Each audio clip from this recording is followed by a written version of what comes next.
하나님의 말씀은 요한계시록 10장 8절부터 11절까지와 11장 15절부터 18절의 말씀을 다 함께 합독하시겠습니다. 예레미야서 1장 1절 이하를 보시면 예레미야에게 하나님의 말씀이 임합니다.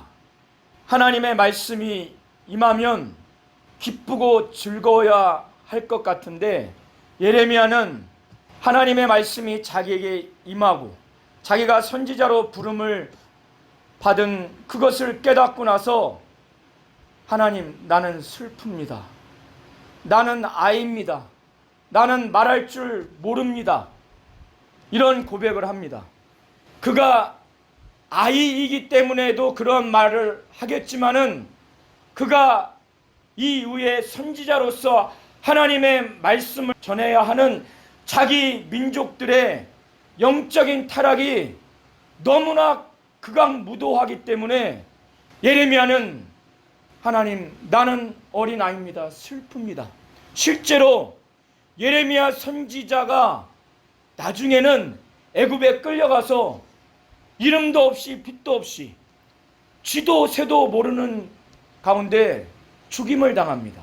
그때 예레미야 선지자 말고 먼저 앞서 순교당한 우리야 선지자와 그 예레미야 선지자를 통해서 하나님이 말씀을 주셔서 그거를 대언할 때 옆에서 그거를 기록하는 서기관 바룩 외에는 예레미야를 아무도 인정하지 않습니다.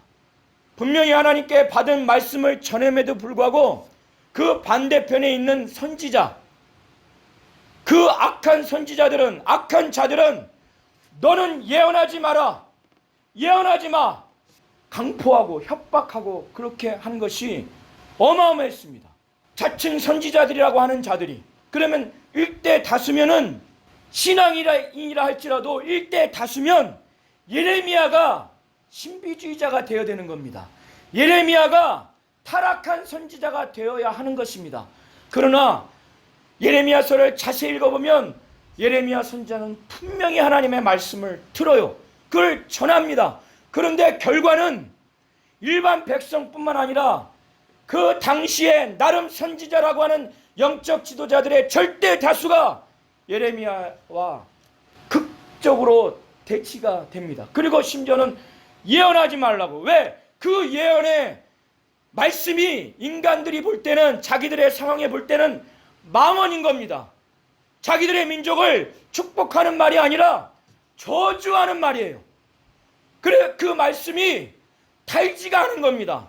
듣기가 괴로운 겁니다. 그래서 급기야는 예언하지 말라고 하고 나중에는 잡혀가서 기록도 안 남아요.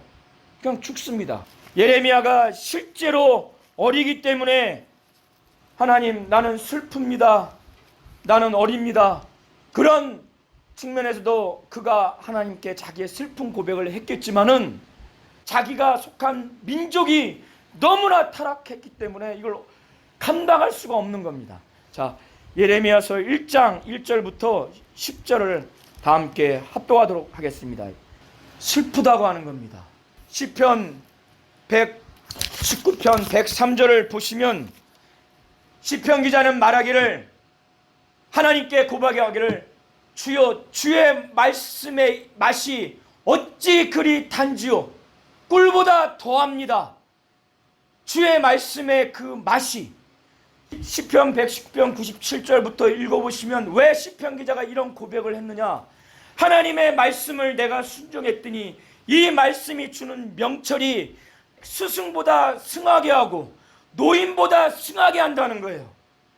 내가 이 말씀을 사모하기 때문에, 하나님의 말씀을 사모하는 자는 이 말씀이 나를 어떻게 변화시키고 구원의 말씀, 능력의 말씀, 생명의 말씀, 은혜의 말씀, 위로가 고프고 사랑이 고픈 그 말씀은 위로의 말씀, 사랑의 말씀이기 때문에 이 말씀을 구구절절히 어린아이가 엄마의 젖을 사모하듯이 사모하면 그 말씀의 맛이 그렇게 달다고 말하는 겁니다. 꿀보다. 이것을 체험하시기 바랍니다.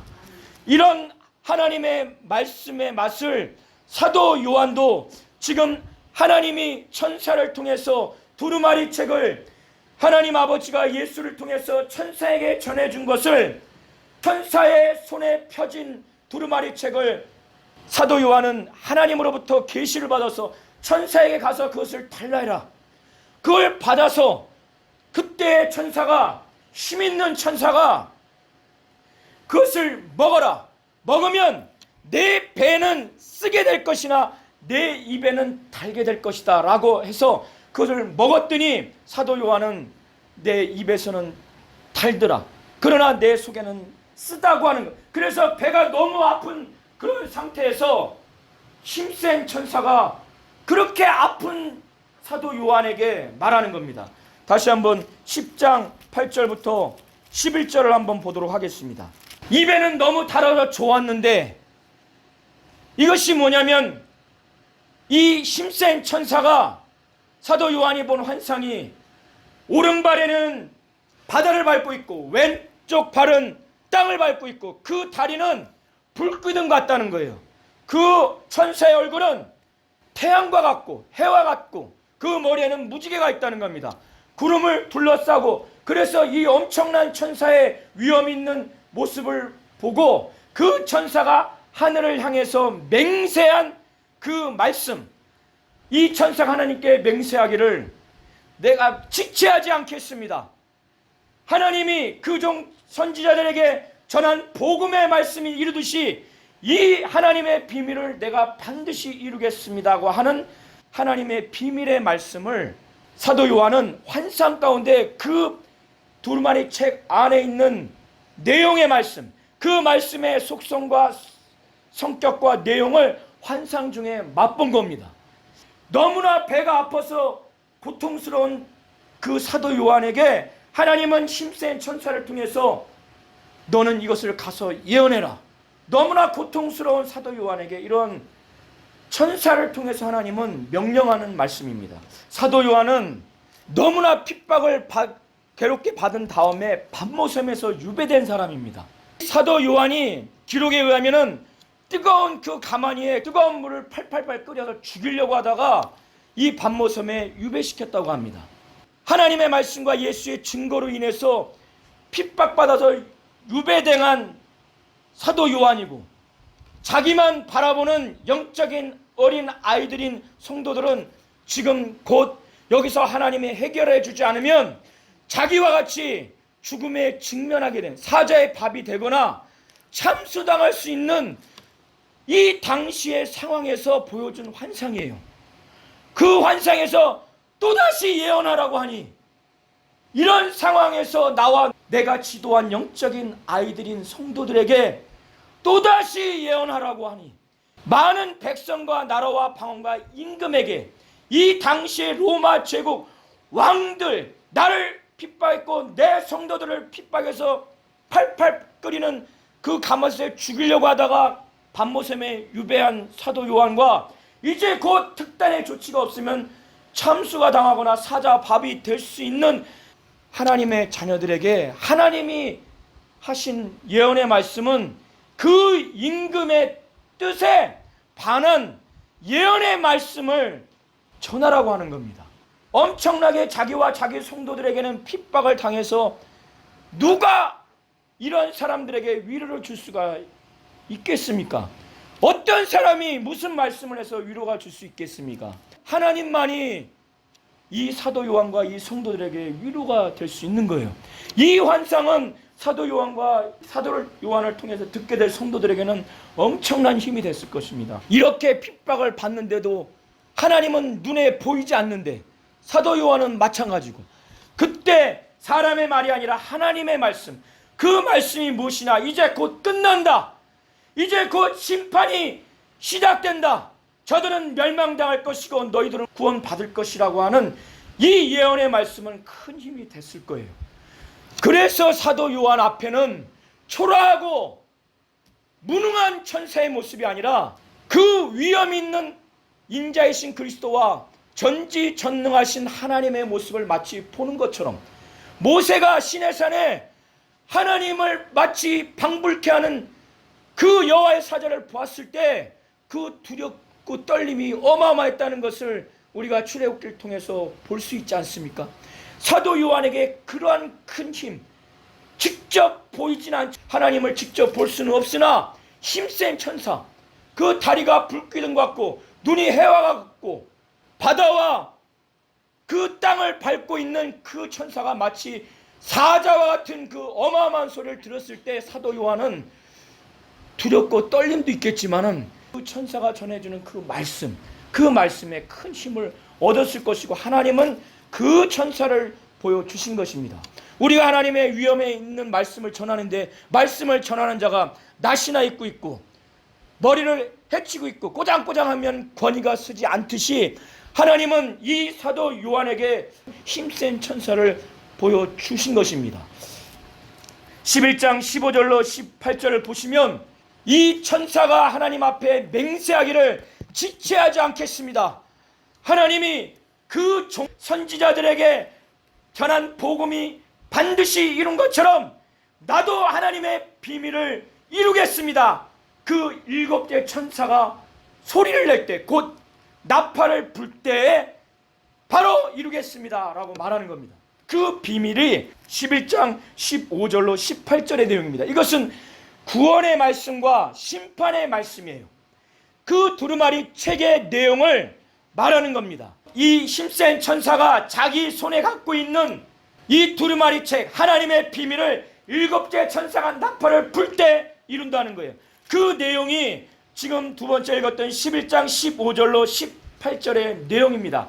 하나님의 자녀들에게는 구원을 하겠다는 말씀이고 하나님을 대적하는 이방인들은 하나님이 멸하신다고 하는 심판하신다는 말씀이에요.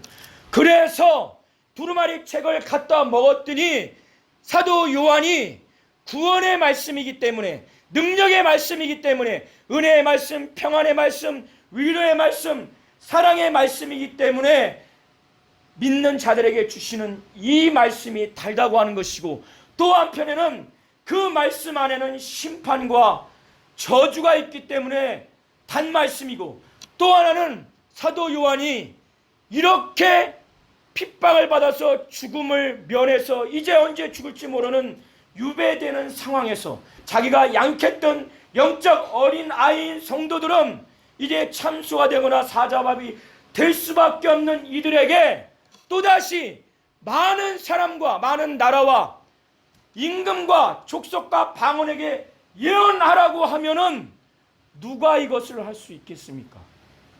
예레미야 선지자와 같이 사도 요한이 그래서 선지자적 사명을 감당하는데 너무나 괴로운 겁니다. 심적인 고통, 그 핍박과 환난과 박해를 이기기가 어려운 겁니다. 그래서 이 사도 요한은 이 말씀을 먹을 때는 달았지만은 배에서 쓰기 때문에 배가 아파서 고통 중에 있는데 하나님은 힘센 천사를 통해서 이 말씀을 내가 많은 백성과 나라와 방언과 임금에게 다시 예언하여야 하리라 라고 명령하신 것입니다. 하나님의 말씀은 마태복음 13장의 씨 뿌리는 비유를 통해서 돌짝밭에 떨어진 자가 반응하는 것처럼 말씀을 받되 기쁨으로 받는 단맛도 있지만은 그 말씀으로 인하여 환난과 핍박이 일어나기 때문에 배반한다는 겁니다. 그리고 예레미야 선지자가 하나님의 말씀을 전했지만 그가 당대에는 하나님의 말씀대로 이루어지지 않았어요. 그러면 예레미야 선지자는 영감이 없는 메신저입니다. 능력이 없는 메신저입니다. 그는 말씀의 사역자로 헛수고한 사람이라고 평가할 수 있을 거예요. 왜? 그 말씀의 결과가 그가 당대에 있을 때는 하나도 이루어지지 않았어요. 오히려 그 말씀을 거부하고 많은 거짓 선지자들이 자기를 대적할 만큼 그 말씀에 영감과 영역과 파괴력이 없던 거예요. 그러면 예레미야 선지자가 하나님의 종이 아닙니까? 그가 전한 말씀이 절대 다수에게 거부를 당하고 화를 당하고 일을 일으킬 만큼 그 말씀이기 때문에 전하지 말아야 할 사람의 말이었습니까? 절대 그렇지 않다는 거예요. 이 시간 같이 기도할 때에 나와 내 가정과 우리 목장과 우리 예배당에 하나님의 말씀은 꿀보다 더 단 말씀이기도 하지만은, 그래서 은혜의 말씀, 능력의 말씀, 위로의 말씀도 있지만은 그 말씀에는 하나님 앞에 교만한 자, 대적하는 자를 심판하고 저주하고 멸망하고 징계하는 쓴맛도 있는 말씀이라는 것을 잊지 말으셔야 합니다. 그래서 우리가 성경을 읽을 때 단말씀만 골라서 읽거나 단말씀만 전하는 설교자를 좋아하거나 그 말씀만을 전할 때 그 설교자, 그 목사를 좋아하는 나와 내 가정과 우리 예배당과 우리 교회 뿌리 뽑아야 됩니다. 그리고 말씀을 전하는 자는 예레미야 선지자와 같이, 사도 요한 같이 이 선지자적 사명을 감당하다 보면 박해를 받습니다. 저주를 받습니다. 인기가 없는 말씀의 사역자가 될 수밖에 없는 때도 있습니다. 이 모든 것을 감당하고 너는 내 많은 나라와 민족과 방언과 임금에게 그것을 예언하여야 하라. 다시 해야 하리라는 이 말씀을 나와 내 가정과 우리 예배당과 우리 교회가 이것을 등이 감당할 수 있도록 예수의 이름을 한번 부르며 기도하시겠습니다.